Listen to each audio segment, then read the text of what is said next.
Zaha tana manoratra fotsiny irakitra ny rirendasa tsy tsarony, mpisolo vavany mona sy ireo ny ferana mba tsy hiteny etona.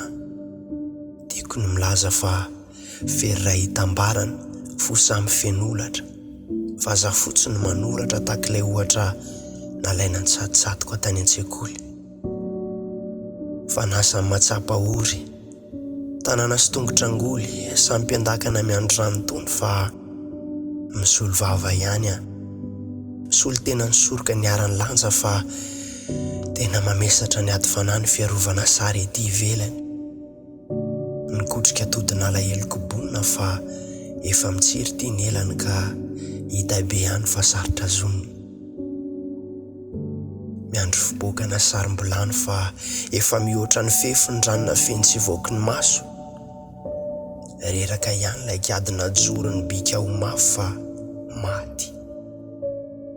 Maty ny afo mololo ny fandeferana miredareda satria manapetra ny zakany fo dia manangan-tsaina fotsy. Fa mila handriankinana.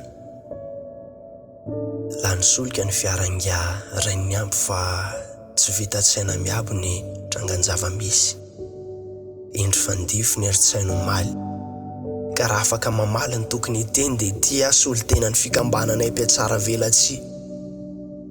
Tonga n'olotry reto tsy zaka ho an'ny mahazaka azy, fa miambakavaka ny vava iresaka hoe mahay reraka ihany ndray ny ambo.